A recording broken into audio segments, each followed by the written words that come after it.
बिस्मिल्लाहिर्रहमानिर्रहीम अस्सलामु अलैकुम। आप यूट्यूब चैनल देख रहे हो, मेरा नाम है अब्दुल रहमान। नाज़रीन, आज 10 मार्च है, जुमे का दिन है। इस्लामाबाद से कुछ ताज़ा तरीन अपडेट्स आपके सामने रखेंगे, लेकिन इसमें सबसे पहले ज़िले शाह उर्फ अली अकबर, जो कि एक नादान और एक जो है स्पेशल चाइल्ड था, इमरान खान साहब का वर्कर था, उसकी पोस्टमार्टम रिपोर्ट जो है वो सामने आई है। जिसने ये पोस्टमार्टम रिपोर्ट देखी है उसकी रूह कांप गई है, जिस तरह का तशद्दुद उसके ऊपर किया गया है।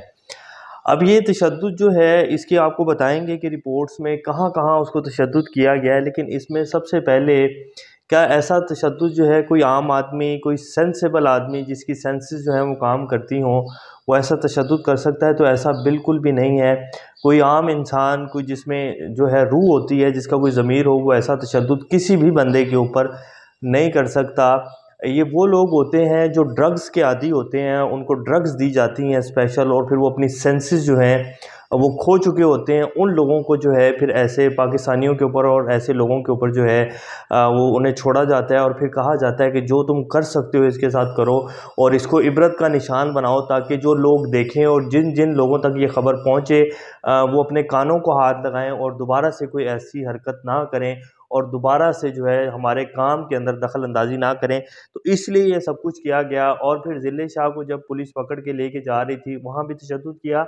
लेकिन उसके बाद की वीडियो जो उसकी वैन में बनाई गई, प्रिजनर वैन में, जब कल इमरान खान साहब ने इसको ट्वीट किया, तो उसके ऊपर फिर कुछ चैनल्स, कुछ मीडिया चैनल्स ने, बाकायदा जियो ने तो बहुत बढ़ चढ़ कर ये प्रोपागेंडा किया कि ये एक पुरानी वीडियो है जो इमरान खान साहब ने लगाई है जब वो जेल भरो तहरीक में थे। तो फिर कल एक बंदे का बाकायदा वीडियो बयान भी आया जो ज़िले शाह के साथ था कि जी मैंने ये वीडियो बनाई थी, और ये कल की लेटेस्ट वीडियो है जो रैली हमने निकालनी थी और तब हमें ये पकड़ा गया, तब की ये वीडियो है।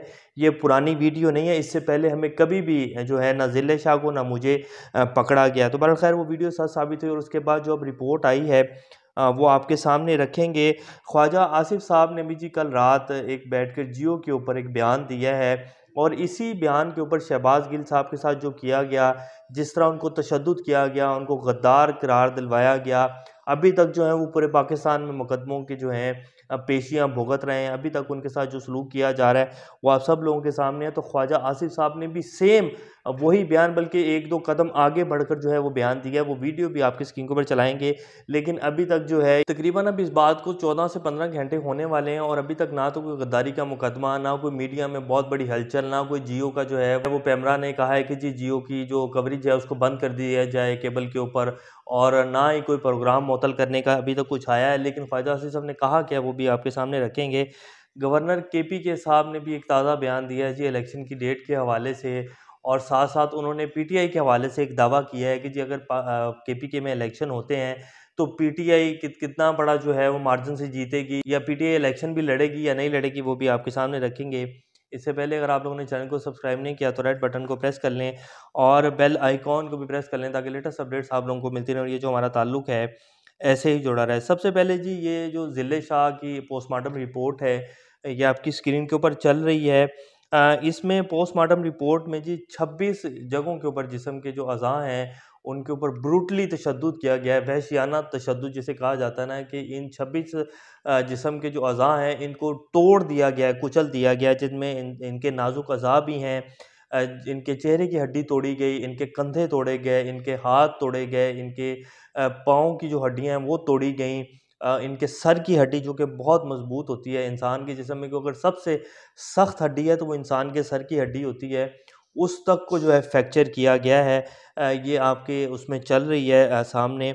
और ये रिपोर्ट पढ़ने के बाद जो है कोई भी ऐसा इंसान जिसमें कोई थोड़ा-सी इंसानियत है वो लाज़मी खौफ़ खाएगा कि ये किस तरह का तशद्दुद जो है किया जा सकता है, और ये कोई भी आम बंदा नहीं कर सकता, ये हैवान होगा जिसने ये सब कुछ किया गया। और जैसे कि हमने पहले भी बताया कि ये ड्रग्स के आदी लोगों को जो है फिर छोड़ा जाता है, और फिर उन्हें कहा जाता है कि इसके साथ वो करो कि जो भी इसको देखे वो अपने कानों को हाथ लगाए। तो इसलिए ये सब कुछ किया जाता है। जैसे कि आज़म सवाती साहब के साथ हुआ, उनको नंगा करके उनकी वीडियोस बनाई गई। फिर शहबाज गिल साहब के साथ जिस तरह का तशद्दुद किया गया, उनके जबड़े की हड्डी तोड़ी गई और जिस तरह का ब्रूटली तशद्दुद उनके ऊपर किया गया, तो ये सारा एक वही सिलसिला है। और ये बताया जा रहा है कि हमारे काम में अगर कोई दखल अंदाजी करेगा तो फिर उसके साथ इस तरह जो है हम निपटेंगे। ये जी किया गया। बहरहाल उनके जो वालिद हैं वो उनकी अभी तक एफआईआर ही नहीं काटी जा रही, और ये एक स्पेशल चाइल्ड था जिसके साथ ये सब कुछ किया गया है, और इस सब का हिसाब होगा, लाजमी होगा। इमरान खान साहब ने भी अपना इसके ऊपर मौक़िफ़ दिया है, और इसके ऊपर अब बाकायदा एमनेस्टी इंटरनेशनल और यूनाइटेड नेशन ने भी ये कहा है कि ये जो पीटीआई के प्रोटेस्टर के साथ ये सब कुछ किया गया है, इसकी इंक्वायरी होनी चाहिए, और बिल्कुल साफ़ और शफाफ इंक्वायरी होनी चाहिए। कल तक तो यूनाइटेड नेशन ने कहा था, आज बाकायदा एमनेस्टी इंटरनेशनल ने ये डिमांड कर दी है कि जी इसके ऊपर इंक्वायरी होनी चाहिए। अब देखते हैं कि यहाँ पाकिस्तान में इंक्वायरी होती है कि नहीं होती। यहाँ तो फातिमा जनाह का जो मर्डर हुआ था उसकी इंक्वायरी आज तक नहीं हो सकी, तो फिर ज़िले शाह और आम पाकिस्तानी की क्या औकात है। यहाँ जो साबिक वज़ीर आज़म है उसकी एफआईआर नहीं कट सकी, और बहुत सारे बड़े बड़े जो लोग हैं जिनके मर्डर्स हुए हैं पाकिस्तान में, आज तक कोई नहीं पता चल सका। और कौन करवाता है ये, कौन इंक्वायरियाँ नहीं होने देता है, आप सब लोग बेहतर जानते हैं। बहरहाल ये जी इस टाइम की सूरत हाल है। ख्वाजा आसिफ साहब ने जो बयान दिया है, ये आपकी स्क्रीन के ऊपर चल भी रहा है। इसमें उन्होंने कहा कि जी जनरल बाजवा साहब ने जो है जनरल फैज़ हमीद साहब को अहकामात दी, और जनरल फैज़ हमीद साहब ने कहा है कि जी मुझे जो भी मैं करता था वो जनरल बाजवा साहब के अहकामात होते थे, मैं उनको उनके ऊपर हुक्म बजा लाता था, क्योंकि वो आर्मी चीफ़ थे। और फ़ौज में ये एक असूल है कि जो आर्मी चीफ़ ने ऑर्डर दे दिया है उसके ऊपर सिर्फ यस होनी है, उसके ऊपर नो वाला कोई भी कॉन्सेप्ट नहीं है। तो मैं तो उनका मातहत था, मुझे जो भी वो कहते थे मैं वो काम करता था। अब इसके ऊपर ख्वाजा आसिफ साहब ने जो है रात जियो के प्रोग्राम में शाहज़ेब खानज़ादा साहब के प्रोग्राम में बैठे हुए थे, तो उन्होंने कहा कि कोई भी फ़ौजी पाबंद नहीं है कि गैर कानूनी अहकामात को माने। अब ये इसी तरह का बयान जो है वो शहबाज गिल साहब ने दिया था, और उन्होंने कहा था कि अगर कोई भी गैर कानूनी अहकामात दिए जाते हैं, वो किसी भी अदारे में दिए जाते हों, तो जिस बंदे को दिए जा रहे हैं वो ये आगे से कह सकता है, और उसका हक है कि जी ये गैर कानूनी काम है, मैं इसको नहीं करूँगा, और ये किसी भी उसमें जो है नहीं आता है। तो उनके ऊपर जो है गद्दारी के मुकदमे बनाए गए हैं, बाकायदा एयरबैग का जो वो है लाइसेंस है उसको कैंसिल कर दिया गया। ना सिर्फ शहबाज गिल बल्कि अम्माद यूसुफ जो कि उनके न्यूज़ डायरेक्टर हैं, उनके ऊपर तक जो है गद्दारी के मुकदमे बनाए गए, उनके घर में घुसा गया, चादर चारदीवारी का तकद्दुस पामाल किया गया, शहबाज गिल साहब के साथ जो किया गया, और जिस तरह का वहशियाना तशद्दुद उनके साथ किया गया। अभी इस बात को वह 15-16 घंटे होने वाले हैं, हम देखते हैं कि जियो का भी लाइसेंस कैंसिल होता है, शाहज़ेब खानज़ादा का प्रोग्राम भी बंद होता है। बहरहाल ये एक जो है मिसाली केस है, अगर इसके ऊपर ऐसा हो जाए तो चलें आने वाले जो लोग हैं या उनको पता लग जाएगा कि जी ऐसे जो बात है इसको नहीं करना चाहिए, और हमारा जो कानून है वो इसके ऊपर अमल दरामद करता है। बहरहाल एक ये अब सोशल मीडिया के ऊपर और ख़ास तौर पे जो है ये चल रहा है, और बिल्कुल सेम बयान है जो दिए गए थे शहबाज गिल साहब की तरफ से और ख्वाजा आसिफ साहब की तरफ से। अब देखते हैं कि इसके ऊपर भी कोई जो है वो कानून अपनी कार्रवाई करता है, या कुछ लोगों के ऊपर ही कानून कार्रवाई करता है, या जो अपने फेवरेट लोग हैं वो जो मर्ज़ी कह दें और उनकी खैर है। जैसे कि मरीम नवाज़ शरीफ साहब जो हैं वो क्या-क्या कुछ नहीं कहती रही हैं, ये जो दहशतगर्दी है, इसके पीछे वर्दी है। तो जब उनसे पूछा जाता था तो कहती थी मरीम नवाज़ बच्ची है जी, जाने दें, वो अभी मैच्योर नहीं है।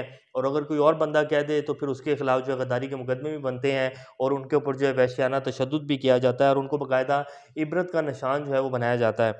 अब गवर्नर केपी के साहब जो हैं हाजी गुलाम अली खान साहब, जो कि पहले कह रहे थे कि जी मैं जो सुप्रीम कोर्ट की तरफ से ऑर्डर आया है वो अभी मेरे जो सेक्रेटरी हैं वो छुट्टी के ऊपर हैं, वो मंडे को आएंगे, फिर वो दरख्वास्त खोलेंगे, फिर हम पढ़ेंगे, कोई बात नहीं, हमने इलेक्शन की तारीख देनी है। तो अब उन्होंने कहा है कि जी हम मंडे वाले दिन जो है वो इस्लामाबाद में इलेक्शन कमीशन से मैं इजलास में जा रहा हूँ, और हम उस दिन इंशाल्लाह सुप्रीम कोर्ट ने हमें कहा है और हम इलेक्शन की तारीख देंगे। लेकिन इसके साथ साथ उन्होंने ये दावा किया है कि जी हम जैसे ही तारीख अनाउंस करेंगे तो पीटीआई जो है वो इलेक्शन से बायकॉट कर देगी, और मैं ये दावा करता हूँ कि पीटीआई केपी के जो इलेक्शन होंगे उनमें हिस्सा नहीं लेगी।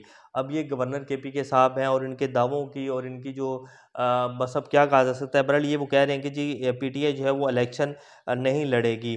ये भी कि कुछ ताज़ा तरीन अपडेट्स हैं जी, और सबसे जो अहम है जी इसमें ये है कि पाकिस्तानी जो एक आम पाकिस्तानी है ना, उसकी औकात सिर्फ इतनी है जितनी ज़िले शाह की थी, और जिस तरह का तशद्दुद उसके ऊपर किया गया है ये एक आम पाकिस्तानी की औकात है। चलो नेक्स्ट अपडेट के साथ दोबारा आप लोगों के सामने हाज़िर होंगे, तब तक अपना और इस तरह का ख्याल रखिएगा। अल्लाह हाफ़िज़।